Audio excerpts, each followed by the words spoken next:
අයිබෝන් දරුවනේ මම අද ඔයගොල්ලන්ත් එක්ක කතා කරන්න යන්නේ ලවය සමාන වෙලාවට අපි කොහොමද භාග සංසන්දනය කරන්නේ කියලා. ඕගොල්ලන්ට පේනවද මගේ අතේ තියෙන්නේ එක හා සමාන චොක්ලට් කෑලි දෙකක්. එක හා සමාන චොක්ලට් දෙකක් තමයි මගේ අතේ තියෙන්නේ. මම මේ එක චොක්ලට් එකක් සමාන කෑලි දෙකකට කඩනවා මේ.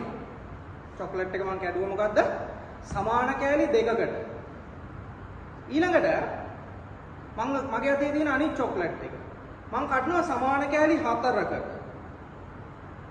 එහෙනම් ඔයගොල්ලෝ මට කියන්න බලන්න මගේ එක අතක තියෙනවා සමාන කෑලි 4කට කඩපු චොක්ලට් එක. මේ තියෙන්නේ සමාන කෑලි 4යි. සමාන කෑලි 4කට කඩලා තියෙනවා. මගේ මේ අතේ තියෙනවා සමාන කෑලි 2කට කඩපු චොක්ලට් එක. දැන් මම ඔයගොල්ලන්ගෙන් අහන හරි සරල ප්‍රශ්නයක්. දරුවෝ අපිට වැඩිපුර චොක්ලට් කන්න ඕනේ. මොකද්ද? අපිට වැඩිපුර චොක්ලට් කන්න ඕන නම් අපි කරන්න ඕන චොක්ලට් එක සමාන කෑලි 2කට කඩලා එක කෑල්ලක් කන එකද? සමාන කෑලි 4කට කඩලා එක කෑල්ලක් කන එකද? මේ බලන්න. කෑලි 4කට කැඩුවොත් ඔයාලට කන්න හම්බෙන්නේ මෙන්න මේ සයිස් කෑල්ල. සමාන කෑලි 2කට කැඩුවොත් ඔයාලට කන්න වෙන්නේ මෙන්න මේ සයිස් කෑල්ල. එහෙනම් දරුවෝ හරි දරුවෝ අපි යන්න ගන්න මේ 2න් 1යි 4න් 1යි. එතකොට මේ ලවය සමාන වෙලාවට මේකේ ලවයත් එකයි මේකේ ලවයත් එකයි. හරය මේකේ 2යි මේකේ 4යි. එහෙනම් දැන් ඕගොල්ලන්ගෙන් කවුරු හරි ඇහුවොත් 2න් 1යි 4න් 1යි අතරින් ලොකු කවුද කියලා ඔයාට දැන් ටක් ගාලා තේරෙනවා මේ චොක්ලට් එක මම සමාන කෑලි 2කට කඩලා එකක් අද්දි මට එක කෑල්ලක් මෙච්චරක් මම 4කට කඩලා එකක් ගත්තොත් මට හම්බෙන කෑල්ල මෙච්චරයි. එහෙනම් දරුවෝ සරලවම තේරුම් ගන්න නීතිය මොකක්ද? ලවය සමාන වෙලාවට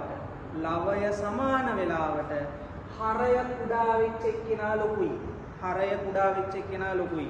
අපි කොහොමද මතක තියාගන්නේ චොක්ලට් එකක් වැඩිපුර කන්න නම් අඩුවෙන් කඩන්න ඕන. 2කට කඩලා එකක් අද්දි තමයි වැඩිපුර කන්න පුළුවන් වෙන්නේ. 4කට කඩලා එකක් අද්දි වැඩිපුර කන්න පුළුවන් වෙන්නේ නැහැ. එහෙනම් දැන් අපි ගත්තොත් 2න් 1යි 4න් 1යි ගද්දි 2න් 1 ලොකුයි. ඊළඟට මෙතන මේ බලන්න 4න් 2යි 5න් 2යි. ලවය සමානයි 2යි 2යි කියලා තියෙන්නේ. එහෙනම් ලවය සමාන වෙද්දි හරය කුඩා එක්කෙනා හරය කුඩා කියන්නේ 4 කුඩායි එයා ලොකුයි නේ.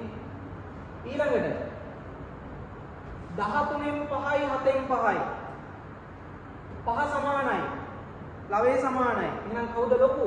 7න් 5 ලොකුයි. හරය කුඩා වෙන්නේ 7. 7න් 5 ලොකුයි. ඊළඟට 9න් 7යි 11න් 7යි ගත්තම ලවය කියන්නේ 7යි 7 සමානයි. ඒ වෙද්දි කුඩා හරයක් තියෙන්නේ 9න් නම් 9න් 7 ලොකුයි. එහෙනම් දරුවෝ මොකද්ද නීතිය? භාග සංසන්දනය කරද්දී ලවය සමාන වෙලාවට හරය කුඩා වෙච්ච භාගය විශාල වෙනවා.